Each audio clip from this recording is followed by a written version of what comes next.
How do you reconcile players that play objectives and players that only want to fight? You unite them under the common goal of winning and make both of those things necessary. Basically, alliances and then some kind of leaderboard will resolve that very, very quickly. Because all of a sudden, those two groups of players are going to be codependent. And both groups of players will engage in behaviors that they don't necessarily find to be optimal fun for the joy of winning. So you'll definitely have PPT players and fight players playing ball way more if there's like, oh, I'm going to get a trophy. I'm going to get, our guild is going to get rank 1 if we work together on this. Like, you'll automatically have this massively increased degree of cooperation when there's a common goal and it's something that the players actually care about. So yeah, like that's the way you do that. That's how you reconcile those two groups of players. Should be very easy to do. And also those two groups of players will inherently need each other because you aren't going to win with just killing people and you aren't going to win unless you can fight the enemy team. It's just not going to happen. You need to be able to fight. You need to be able to be aggressive in World versus World and be defensive and control the objectives. And it even brings roamers into the mix as well because roamers are going to be extremely important in alliances because when alliances come out, you're going to need map control. And map control is exactly what roamers can deliver. They can tag objectives so that you can't spawn at a waypoint. They can capture camps to deny supply, which means that people can't build siege. It means that people can't repair their objectives. It means that players can't, they can't upgrade their objectives to get more points per tick and to make them easier to defend. At the same time, like killing yaks becomes relevant as well, because not only do you get points for doing that, you also, again, like deny your opponent's resources, which is actually really important in the way that map score operates. So roaming becomes relevant. Ganking people is also really important. So ganking players so they can't get back to the main Zerg, that's huge. Having a roaming squad is absolutely best in slot meta, no questions asked if you actually care about winning, because you can cut off the enemy reinforcements by ganking them, which is going to be really, really important if you get right down to it. So there's that as well. The possibilities are endless. Like, having a little bit of structure, like a competitive structure, is exactly what World versus World needs. Because all of a sudden, it brings these players together. It gives them a reason to care about what they're doing. And it also gives them a reason to care about the other groups of players. Because working together with the different playstyle is what's going to make you win. So alliances are exactly what World versus World needs, right? Almost definitionally, like, they are amazing, right? Alliances with the Steam release could be, it could be massive. I think there's actual potential for massive growth in World versus World, particularly because New World flopped. Sorry, New World, I love you, and I'm actually not joking there. I do actually like that game.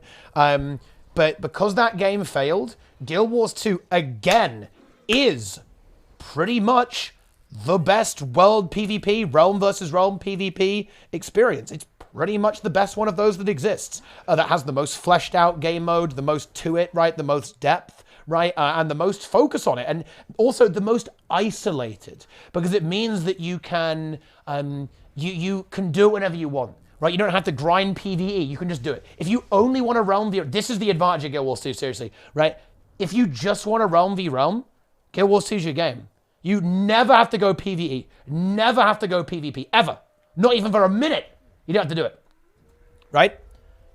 That's a huge advantage. And I think if ArenaNet capitalize on this with the Steam release, the balance changes that they're doing to make the metagame better, reward structure changes, new player experience changes, man, World versus World is, this is a big game mode. You won't find this very often in other games. It's uncommon, right? It's not a common feature. You have Albion, very niche game. EVE Online, very niche game. BDO, kinda, but that's a big asterisk next to that one, right? There's a lot of baggage attached to BDO it's always going to have a bit of a limited thing there. Yeah, ESO has this as well, and ESO will be the one that's closest to Guild Wars 2, I believe, actually, on a mechanical level and the way it works. But I think Guild Wars 2 just does it better, right? Guild Wars 2, it just has such a smooth experience The combat system works so well with it. The systems are so refined, which is weird when we talk about World vs. World, you know, it is weird. We talk about refined systems, right? Because it actually is refined, no joke. And that, in my mind, does make it very, very special. And I think that's why ArenaNet referred to it as as a cornerstone game mode, right, for Guild Wars 2. Because I do think that they view it as a bit of a unique selling point.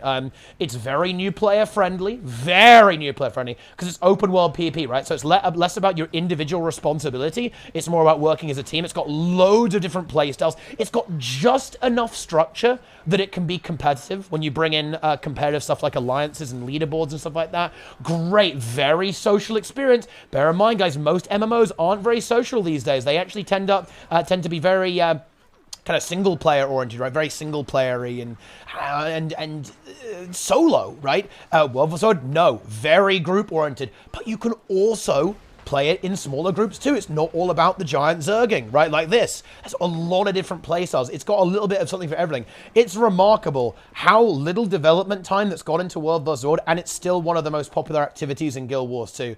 With that changing, it could actually be Guild Wars 2's ticket to relevance. I'm not joking. I know that sounds a little bit crazy, but it really could. I genuinely believe that. People want Realm v Realm PvP. Classic WoW shows that. New World shows that. Right? The fact that Albion and Eve have these niche, cult-like communities. I mean that in a good way, right? People like this. They like territory control. Arcade, another good example. Ashes of Creation. Why are people excited about that? Because they like this, the fact that you can affect the world, right? People like this stuff. And if Guild Wars 2 can really push this as a big part of the game, it could be huge. Yeah, PlanetSide, great example there from me, actually. From Mebla, yeah. PlanetSide 2, a mishandled game, to be fair, but certainly, again, has this very, very cult following, very loyal following of players who love it. People are hyped for Camelot Unchained, right? They love Dark Age of Camelot. Camelot Unchained. They love these games. They always end up being, and the thing is about them, is that by their very nature, you end up with incredibly dedicated, engaged players, which is exactly what you want. For your game. For an MMO, you want long-term, dedicated players who are in every day, blasting every single day. They care about the game. They're giving feedback. They're talking about the game all the time. They're always, grinding, like interacting with it, creating content, interacting with content, creating a buzz. Like World vs. World players and World vs. World it's almost like the ultimate game mode for any MMO.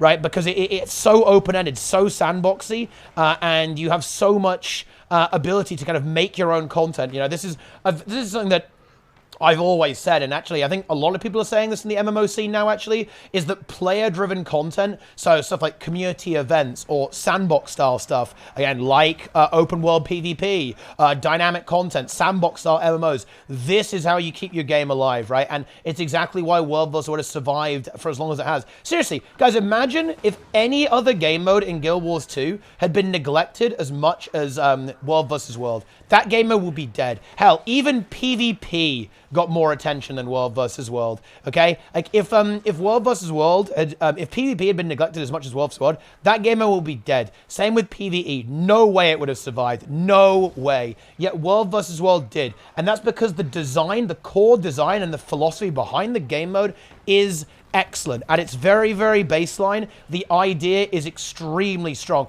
Always has been. And you can even look at it historically, right? If you go back and you look at reviews of the game, like I think the very famous one is Angry Joe, right? The Angry Joe review, what did he point out? Yeah, he talked about World vs. World. That was the exceptional point for him. What did Asmongold say about that? And bear in mind, this is a game that he's not very interested in whatsoever. Fair enough, right? But he said, yeah, well, he said the mounts too, actually, but also he was talking about World vs. World. That's what he'd be interested in playing. What did Peon call out specifically when he was doing his review? Yeah, World vs. World. And that's always going to be the case.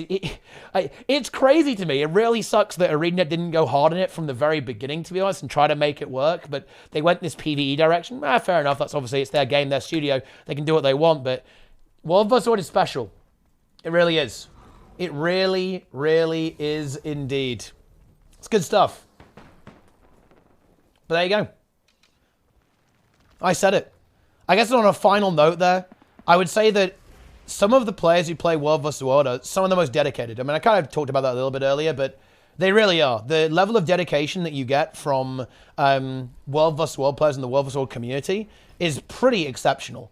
And I think that's a testament on how engaging the game mode is and how much fun it is to play, right? And again, that social element that really brings people together. Look, and I really want to hammer that home. Where's the place where you're going to see guilds the most? It's not raids.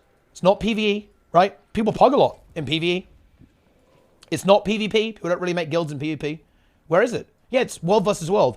That's where you have the guilds that have lasted for 5+ years. That's where you have the communities that play with the same people and know each other and everyone knows each other. That's where you have this level of interaction, which, and that obviously that's not for everyone. Not everyone wants to play the game socially, but I think it is a really core part of the MMO experience and keeping the longevity there. I can guarantee you this. I put $1 million on this. I guarantee you that players in a guild in Guild Wars 2 have a significantly higher retention rate. So in other words, they play the game longer, right? They stay in the game for longer without quitting than players who aren't in guilds and don't actively play in guilds. So just to reiterate what I'm saying there, to clarify that, I think that if you get into a guild, you're probably going to stick with the game, right? You're going to stick with the game and play the game more. And that's exactly what World vs. World does, because it is so community-driven, guild-oriented, and guild-focused, right?